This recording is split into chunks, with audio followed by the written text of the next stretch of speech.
मुळी कोण देवा नाही रूप देवा नाही नाव देवा नाही गाव कोठे काही पांडुरंगा करू प्रथम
सर्व सुखाची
प्रश्न निर्माण होतो की आपण जे देवाची भक्ती करतोय ती योग्य आहे की अयोग्य आहे याचा बारीक विचार होणं गरजेचं आहे. त्याचबरोबर इथे शंका निर्माण होते की आपण जी देवाची भक्ती करतोय ती बरोबर आहे की चूक आहे हेही तपासणं गरजेचं आहे. या सर्व आशयावरून एक गोष्ट लक्षात येते की आपण जी देवाची भक्ती करतोय ना ती आपल्या मनाने करतोय. मायबाप आपण जी देवाची भक्ती करतोय ती आपल्या मनाने करतोय आणि आपण ज्या देवाची भक्ती करतोय तो ही आपल्या मनानेच कल्पविलेला आहे. महाराज एक ठिकाणी म्हणतात, श्रेया तांब्यांचे बहुले केले पाठ मांडुनी वरी बैसविले मनाईल ते नाव घेतले या जना लागले वेड. महाराज आपल्याला वेड म्हणतात कारण साधू संतांनी सांगितलेला देव आणि आपण आपल्या मनाने कल्पना केलेला देव यात खूप फरक आहे. काय फरक आहे तो सांगतो ऐका. आपण आपल्या मनाने कल्पना केलेल्या देवाला खूप काही द्यावं लागतं. मायबाप आपण आपल्या मनाने कल्पना केलेल्या देवाला खूप काही द्यावं लागतं हो. मात्र माझ्या साधू संतांनी सांगितलेल्या देवाला काहीच द्यावं लागत नाही. तो फक्त अंतरीची घेतो गोडी बाह्य जोडी भावाची. तो फक्त प्रेम पाहतो आणि आपण आपल्या मनाने कल्पना केलेल्या देवाला काय काय द्यावं लागतं हे मी सांगायची गरज नाही. विठाला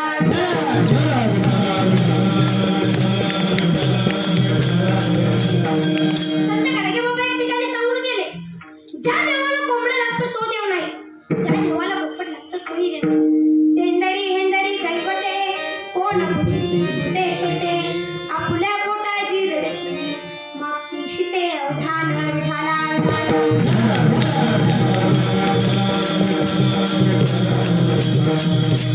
मला सांगा, आपण जर का अशी देवाची भक्ती करत असू तर आपल्याला अपेक्षित असणारे सुख प्राप्त होईल का? तर नाही होणार. संत नामदेव महाराज एक ठिकाणी म्हणतात, देव दगडाचा बोलेल तो कैसा कोणी काही वाचा केलं त्यासी. विठाला विठाला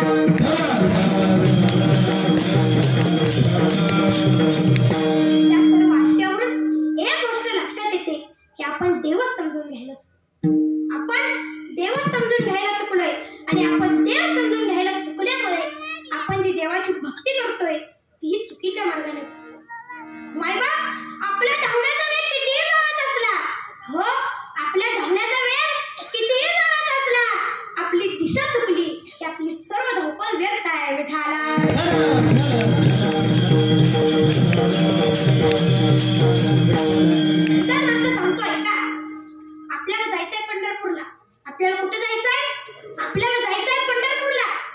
सकाळपासून डोक्यात एकच विचार, आपल्याला पंढरपूरला जायचं. बॅगा बिगा आवरल्या, बस स्टँडवर गेलो. तिथेही डोक्यात एकच विचार, आपल्याला पंढरपूरला भगवान पांडुरंग परमात्म्याच्या दर्शनाला जायचंय. तेवढ्याच समोरून एक बस आली. आपण बसमध्ये बसलो आणि कंडक्टर साहेबांना सांगितलं, साहेब, ओ साहेब, मला एक पंढरपूरचं तिकीट द्या हो. तेव्हा साहेब म्हणतात, अहो महाराज, ही पंढरपूरला जाणारी गाडी नाही हो, इतर कराडला जाणारी गाडी आहे. मग मला सांगा, कराडला जाणाऱ्या गाडीत बसल्यावर कधी जाऊ पंढरपूरला? महाराज, कराडला जाणाऱ्या गाडीत बसल्यावर जाऊ का पंढरपूरला? नाही ना जाणार. जेव्हा पंढरपूरला जाणाऱ्या गाडीमध्ये बसेल तेव्हाच पंढरपूरला जाईल. कराडच्या गाडीत बसलो पंढरपूरला जाईल? नाही हो जाणार. संत ज्ञानोबा हरिपाठात म्हणतात, मनोमार्गी गेला तो बुद्धीची मुद्रा. हरिपाठी सर्वदात्वाची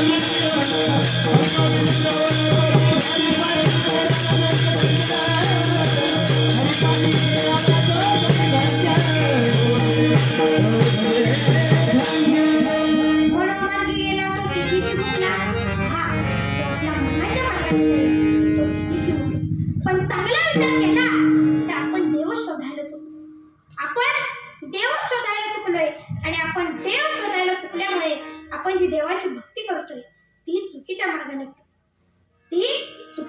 करतोय. विठाला विठाला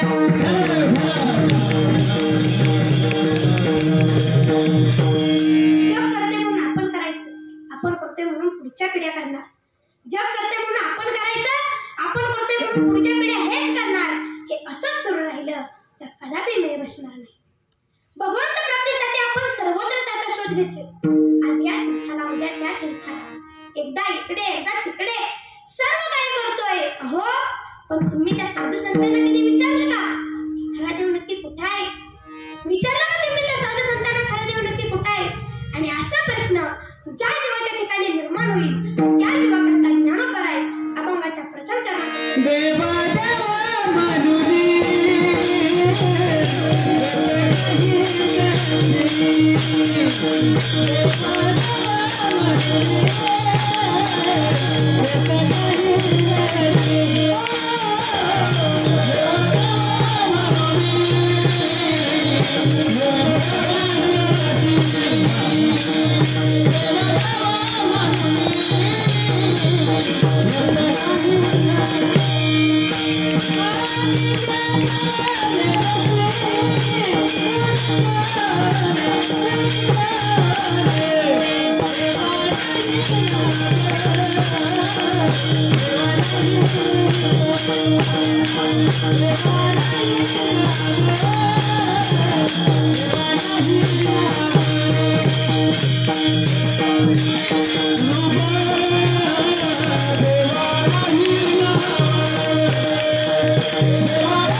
मग कुणी कितीही सांगा, आपली बुद्धी प्रापंचिक फायदा तोटा याचाच विचार करते. विठाला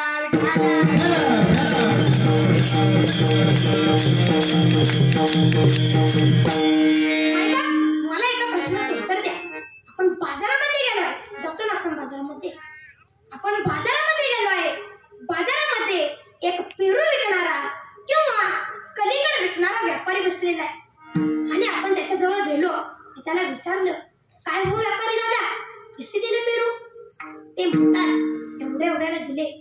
मग आपण महत्वाचा प्रश्न विचारतो, काय हो व्यापारी दादा, गोड आहेत ना पेरू? गोड गोड बघून द्या असंच म्हणतो ना आपण. तेही म्हणतात गोड आहे, खाऊन तर बघा, नुसती साखर आहे साखर. पण चला पुढे. पेरू घेताना गोड गोड बघून घेतला. पेरू घेताना कसा घेतला महाराज? पेरू घेताना गोड गोड बघून घेतला. मात्र घरी गेल्यानंतर जेव्हा पेरू खाण्याकरिता चिरला जातो तेव्हा त्याच्यावर मीठ का टाकता? टाकता का नाही मीठ? मग मीठ गोड आहे का? मीठ गोड आहे मी. पेरू घेताना गोड गोड बघून घेतला आणि खाताना मात्र मीठ टाकून कडू घेतला. अगदी तसंच देव आपल्या जवळ आहे, परंतु त्याची गोडी न टाकता आपण प्रापंचिक बुद्धीने विचार करतो आणि कडू असणाऱ्या संसाराचं त्याच्यावर अंगून घालतो. कडू असणाऱ्या संसारामध्ये तुम्ही आपण रममान होतो. सांगायचं तात्पर्य असं आहे की आपण विपरीत दिशेने प्रवास करतो. तद्वत असं आहे की आपण देव सुद्धा प्रापंचिक बुद्धीने पाहायचा किंवा अनुभवायचा प्रयत्न करतोय. पहा, जोपर्यंत बुद्धी हरिरूप होत नाही तोपर्यंत कदापि मेळ बसणार नाही. ज्ञानोबा हरिपाठात म्हणतात, हरी बुद्धी जपे तो नर दुर्लभ. हरीच्या बुद्धीने विचार केला तरच लवकर ते, आपल्या बुद्धीने नाही. कारण आपली बुद्धी लवकर सिद्धांत ग्रहण करत नाही हो बाबा. आणि म्हणून ज्ञानोबा एक सिद्धांत मोडून देण्याकरिता अगोदर ज्ञानेश्वरीमध्ये 3 दृष्टांत दिले. कशा करता हो? फक्त आणि फक्त एक सिद्धांत पटवून देण्याकरिता 3 दृष्टांत दिले. विठाला अध्याय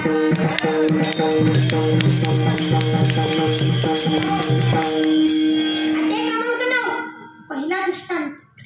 पाहे पा दूध पवित्रानी गोड, पाशी तोचेची या पत्राण, परी त्या भेरुनी गोचिड, अशुद्ध काय सेविसी. विठाला अर्थ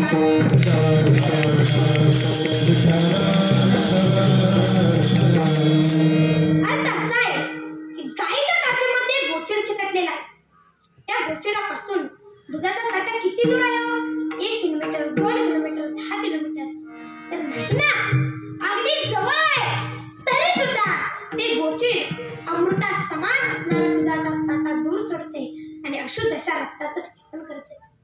का बरं असं असावं? का बरं असं असावं? त्याला माहितच नाही ना, अमृता समान असणारा दुधाचा साठा आपल्या अगदी जवळ आहे. ते सोडते आणि अशुद्ध अशा रक्ताचं सेवन करते. अगदी तसंच आपलं झालंय. विठाला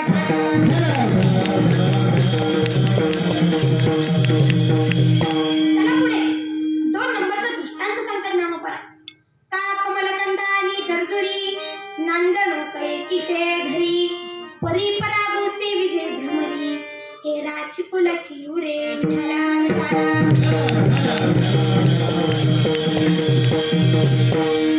अर्थ असा आहे की पाण्यामध्ये असणारं कमळाचं फूल आणि पाण्यामध्ये राहणारं बेडूक, या दोघांचे वास्तव्य एकाच ठिकाणी.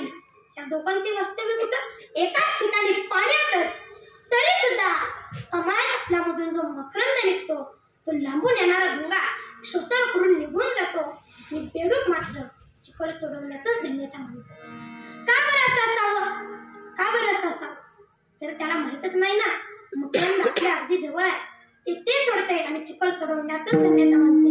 अगदी तसंच आपलं चाललंय. विठाला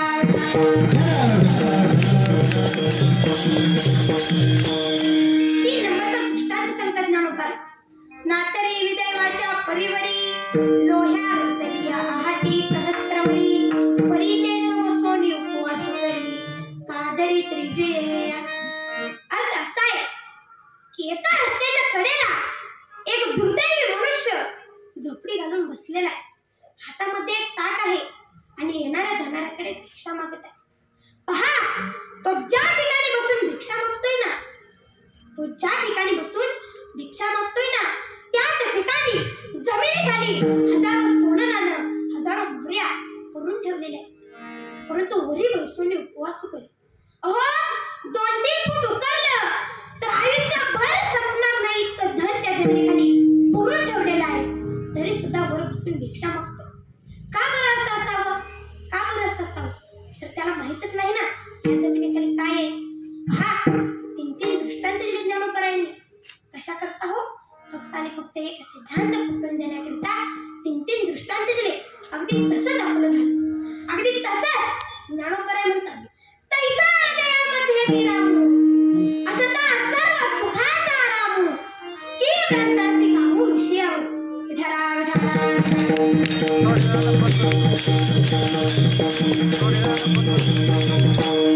अगदी तसं मी सर्वसुख संपन्न असणारा परमात्मा मी प्रत्येकाच्या हृदयामध्ये विराजमान. मी जवळच आहे तरी सुद्धा भ्रामक कल्पना डोक्यामध्ये घेऊन तुम्ही विषय सागरात का बुडता?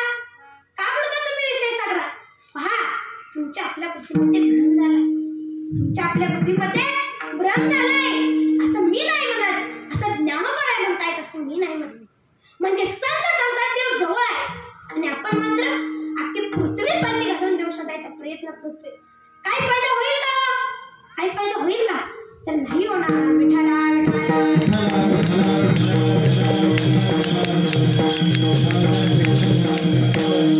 उदाहरणार्थ सांगतोय का तुम्हाला आपल्याला कडाक्याची भूक लागली. तुम्हाला आपल्याला कडाक्याची भूक लागलेली आहे. पण 2-3 भाकरी, कांदा, ठेचा सगळं एका फडक्यामध्ये गुंडाळलं आणि ते जर का आपल्या पोटावर बांधलं तर भूक जाईल का हो? महाराज भाकर पोटावर बांधलं भूक जाईल का? तर नाही जाणार. जेव्हा ती भाकर पोटामध्ये जाईल तेव्हाच भूक भागेल ना. का भाकर पोटावर बांधलं भूक भागेल? नाही हो भागणार. उदाहरणार्थ सांगतोय का तुम्हाला आपल्याला खूप ताप आलाय. आपल्याला खूप ताप आलाय. आपण मेडिकलमध्ये जाऊन तापावरचे गोळ्या दिले. पण आता आपल्या लक्षातच येत नाहीये का गोळीचं करायचं काय? या गोळीचं काय करायचं? म्हणून आपण काय करतो सांगतोय का खलबत्ता घेतो. ठोंबा घेतो महाराज. खलबत्ता घेतो, ठोंबा घेतो. ती गोळी त्या खलबत्त्यामध्ये टाकतो. वरण ठोंब्यानं 3-4 वेळा छेदतो. त्या गोळीची बारीक अशी पावडर तयार करतो आणि आपल्या कपाळाला लावतो. असंच करतो ना. असंच करतो ना आपण. आता गोळीची पावडर कपाळाला लावल्यावर ताप कधी जाईल हो? जाईल का ताप? गोळीची पावडर कपाळाला लावल्यावर ताप जाईल का? तर नाही जाणार.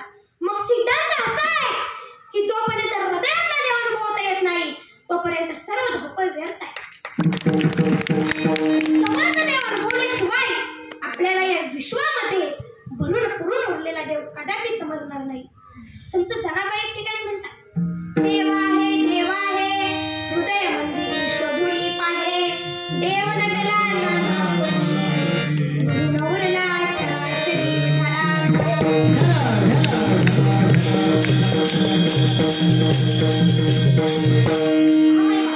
देव आपल्या हृदयातच आहे.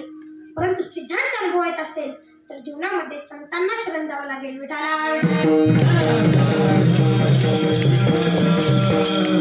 प्रश्न निर्माण होतो की देव तर आपल्या जवळच आहे, तो तर आपल्या हृदयातच आहे, मग दिसत का नाही? अशी शंका निर्माण होऊ शकते. म्हणून ज्ञानोबराय अगोदरच आपल्याला सावध करताना अभंगाच्या 2ऱ्या चरणात सांगतात. अभंगाचं 2रं चरण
देवा नाही रूप देवा नाही नाव देवा नाही गाव कोठी काही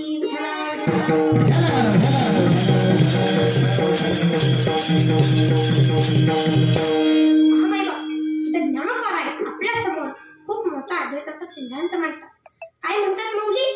ज्या देवाची आपण भक्ती करायची त्याला रूप नाही, ज्या देवाची आपण भक्ती करायची त्याला नाव नाही आणि त्याला विशिष्ट असं नाव सुद्धा नाही, कारण तो सर्व व्याप्त आहे.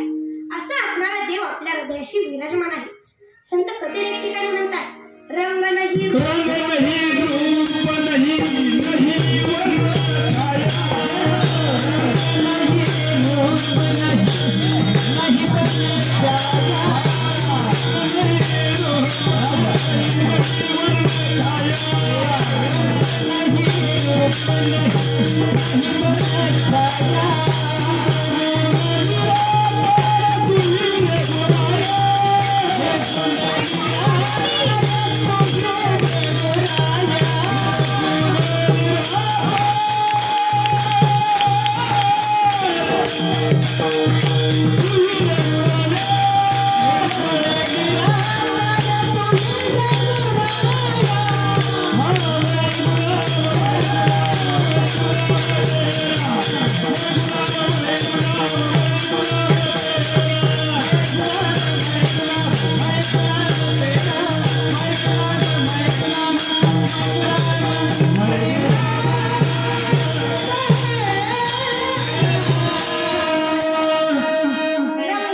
रूप नहीं वर्ण छाया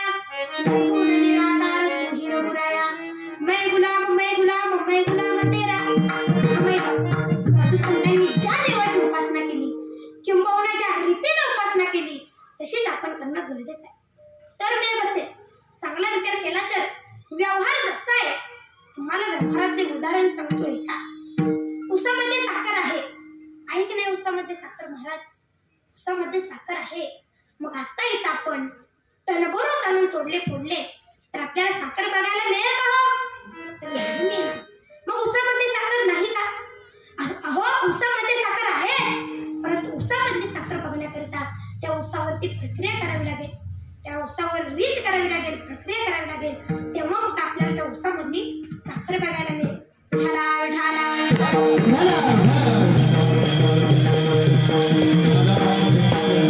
तसं कांद्यामध्ये बी आहे की नाही? कांद्यामध्ये बी. मग कांद्याचं बी बघण्यासाठी काय करावं लागेल माय बाप? तुम्ही आपण शेतकरी आहोत की नाही? आपण शेतकरी. मग कांद्याचं बी बघण्यासाठी काय करावं लागेल? कांदा घ्यावा लागेल, कांदामधून कापावा लागेल, मुळाकडची बाजू टाकून द्यावी लागेल आणि शेंड्याकडची बाजू जमिनीत पडावी लागेल. असंच करावं लागेल ना? असंच करावं लागेल ना? का तर नाही हो, असं करून चालणार नाही. तर मुळाकडची बाजू जमिनीत पुरावी लागेल आणि शेंड्याकडची बाजू टाकून द्यावी लागेल. तेव्हा कुठं 3.5-4 महिने झाल्यानंतर त्या कांद्यामधलं बी बघायला मिळेल. म्हणजे त्यावरही प्रक्रिया आहे, त्यावरही रीत आहे. त्याची रीत किंवा प्रक्रिया केल्यानंतरच आपल्याला त्या कांद्यामधलं बी बघायला मिळेल. जसं दुधामध्ये तूप आहे की नाही? दुधामध्ये तूप माय बाप. मग आता आपण बघायला गेलो तर आपल्याला दिसेल का होतो? तर नाही दिसणार, कारण त्यावरही प्रक्रिया आहे. कोणती प्रक्रिया आहे? दूध घ्यावं लागेल, दुधामध्ये विघटन घालावं लागेल, ज्यामुळे आपल्याला दही मिळेल. पुन्हा ते दह्याचं घुसळण करावं लागेल, ज्यामुळे आपल्याला लोणी मिळेल आणि पुन्हा ते लोणी तळवावं लागेल. तेव्हा कुठं आपल्याला त्या दुधामधलं तूप बघायला मिळेल. म्हणजे त्यावरही प्रक्रिया आहे, त्याची रीत किंवा प्रक्रिया केल्यानंतरच आपल्याला ती गोष्ट मिळेल. विठाला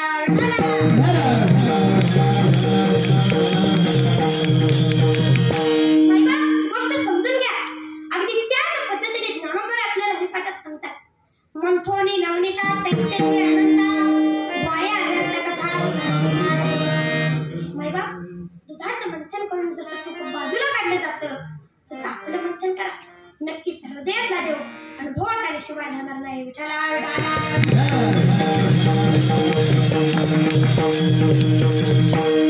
मंथन करत असताना ज्ञानोबा म्हणतात, वाया व्यर्थ कथा संडी मार्ग. माय बाप, आजकाल आपल्याला कीर्तनात काय आवडते? कथा आणि विनोद असलंच आवडत आहे ना आपल्याला. कधी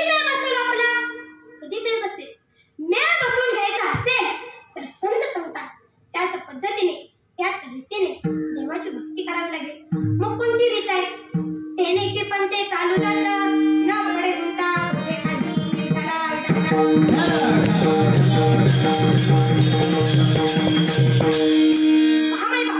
सिद्धांत अनुभवायचा असेल तर जीवनामध्ये संतांनाच शरण जावं लागेल.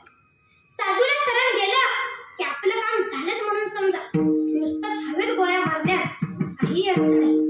कारण शास्त्र जरी आपल्या हातात असलं, मुखात असलं, पुराण जरी आपल्या हातात असलं, तरी सुद्धा रीत मात्र संतांच्या हातात आहे. तुका म्हणे किल्ल्या संता किल्ल्या, म्हणून संतांची गरज आहे मायबाप. विठाला विठाला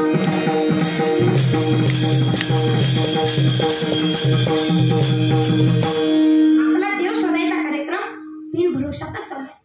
सांगा मला, छत्तीसपणे मला सांगा, ज्या पद्धतीने संतांशिवाय आपली जी भक्ती चालू आहे त्या पद्धतीने आपल्याला देव भेटेल का?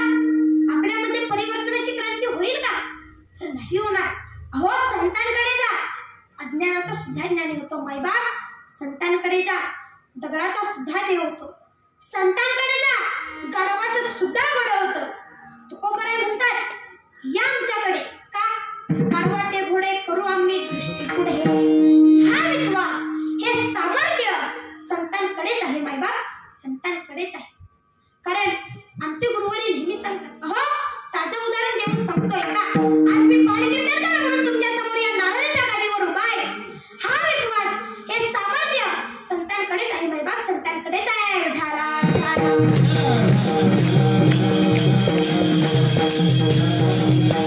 कारण आमचे गुरुवारी नेहमी सांगतात, परमार्थ थोडाच करायचा, पण राईट फाईट करायचा. संतांची कृपा झाल्याशिवाय राहणार नाही. आज माझे हेच अनुभव आहे. म्हणून सांगायचं तात्पर्य असं आहे की साधू संतांनी सांगितलेल्या मार्गाने तुम्ही आपण गेलो तर नक्कीच किंबहुना हृदयातला देव अनुभवता येईल. तो प्रत्येकाच्या हृदयामध्ये विराजमान आहे. म्हणून त्याला हे शरीर चालतंय, बोलतंय, फिरतंय. किंबहुना या चराचरावर त्याचीच सत्ता आहे आणि त्याच्याच सत्तेचा निरूपण करून आज आपण इथपर्यंत आलो. म्हणून त्या सत्तेचं आणि त्या देवाचं एकदा मुखाने नाम आणि हाताने टाळी वाजवून गोडसं भजन करू. हात वर घ्या.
पहिल्या दोन चरणांचा अर्थबोध घेत आपण पहिल्या दोन चरणांमध्ये जो देव या विश्वामध्ये भरून भरून उरलेला आहे तोच आपल्या हृदयाशी विराजमान आहे.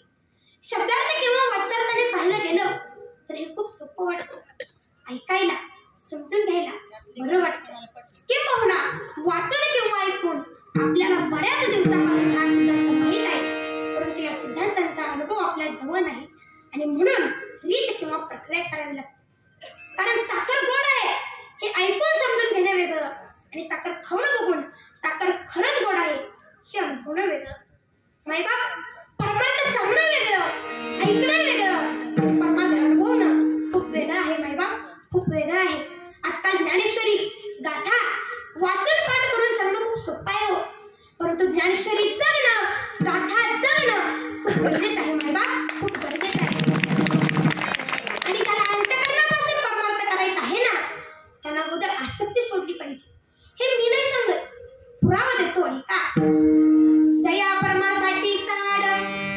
मांडावे लिखाण घरोनी भजनाची ताड नित्यने माधरे.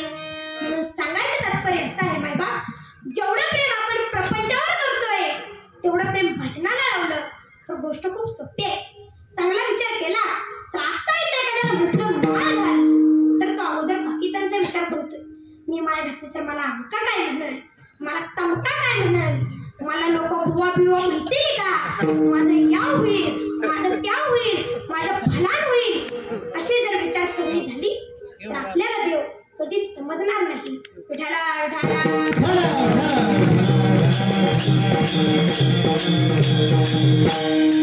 एकच सांगतोय का, जगात करायलाच गेलं ना तर देवाची भक्ती करणं इतकं सोपं या जगात दुसरं काहीच नाही बाबा, दुसरं काहीच नाही.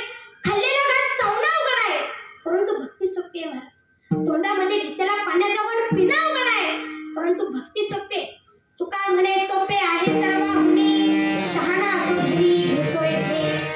तुकोबराय म्हणतात हे खूप सोपं आहे परंतु ते कोणाला, शहाणा तो धनी घेतोय ते. ज्याने ही गोष्ट समजून घेतली तो शहाणा आणि त्याला भक्ती सोपी आहे. विठाला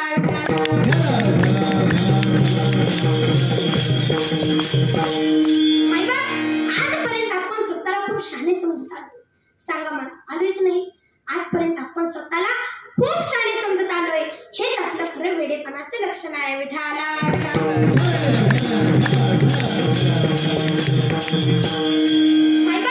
अंतकरणापासून एक गोष्ट सांगतोय का, जगाच्या नादान जर तुम्ही आपण परमार्थ करायला गेलो ना तर आपला परमार्थ कधीच सफल होणार नाही. मी माळ घातली तर हा काय म्हणेल, तो काय म्हणेल, असे उलटे विचार तुम्ही आपण करत बसलो तर आपला परमार्थ कधीच सफल होणार नाही. कारण या जगाचा प्रवाह कसा आहे तर उलटा आहे. जे आपल्याला सोयीचं वाटतंय ते गैरसोयीच आहे मायबाप. जे आपल्याला सोयीचं वाटतंय ते गैरसोयीच आहे. हे मी नाही सांगत, पुरावा देतोय का. विठाला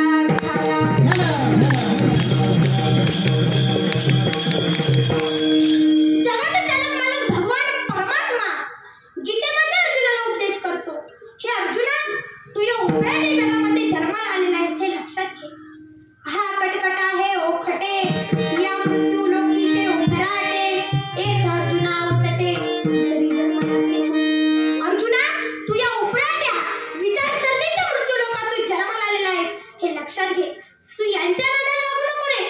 मग काय कर, तरी धडधडोडी वहिला ये भक्तीची ये वाटे लाग जेणे तू पावश्यव्यंग निज धाम माझ. काय सांगितलं अर्जुना, तू यांच्या नादाला लागू नको, तू साईडला निघ, वहिला निघ, माझी भक्ती समजून घे, ओळखून घे, तरच तुझ्या जन्माचं सार्थक होईल रे, तरच तुझ्या जन्माचं सार्थक होईल. वास्तविक पाहता हे अर्जुनाला सांगणं नसून तुम्हाला आपल्याला आहे.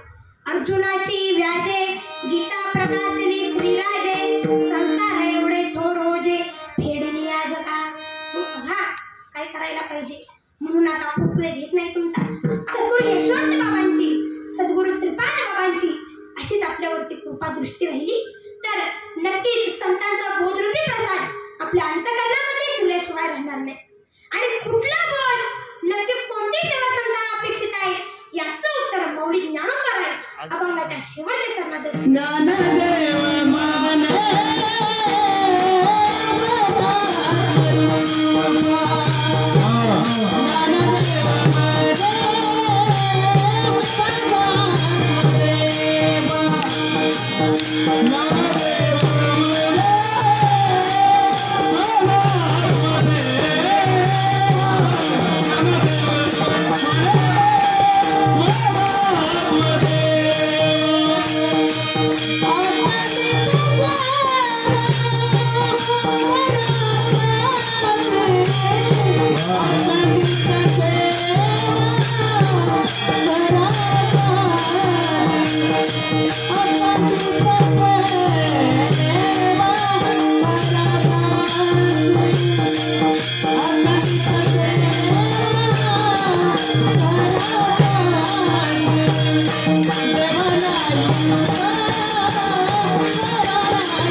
झाल्याशिवाय राहणार नाही. आपलं झाले उलट, आपण आपलं ठेवलंय झाकून आणि इकडे तिकडे धडपडत बसलोय. सांगा मला, प्रामाणिकपणे उत्तर द्या. ज्ञानोबांच्या सिद्धांताप्रमाणे आपली देवाची भक्ती सेवा सुरू आहे का? नाही. आणि म्हणून आजचा हा सुंदर असा एक दिवसीय वैष्णव मेळावा सोहळा आणि या सोहळ्याच्या निमित्ताने साधू संतांचे तंतोतंत विचार आपल्या मनामध्ये जागृत व्हावा याकरता मी लहान तोंडी मोठा घास घेतला. सांगायचं तात्पर्य एवढंच की माझ्या मुखातून एखादा वेडावाकडा शब्द गेला असेल तर माझा मला जरूर परत करा, त्यावर मी क्षमा मागेल. परंतु जो काही अर्धा एक शब्द बरोबर वाटला असेल तर त्याच्यावर जरूर विचार करा. नक्कीच संतांची कृपा झाल्याशिवाय राहणार नाही. म्हणून अनंत उपकार माऊली ज्ञानोबांचे झाले आणि म्हणून त्यांचं एकदा मुखाने नाम आणि हाताने टाळी वाजवून गोड असं भजन करूया. ज्ञानेश्वर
यशवंत बाबांच्या चरणी, सद्गुरू श्रीपाद बाबांच्या चरणी, भगवान पांडुरंग परमात्म्याच्या चरणी, तसेच माझ्या आयुष्याला लाभलेले मला एक बालकीर्तनकार म्हणून त्यांनी घडवलं असे असणारे माझे गुरुवर्य हरिभक्त परायण बापू महाराज माई त्यांच्या चरणी झालेली सेवा समर्पित करतो.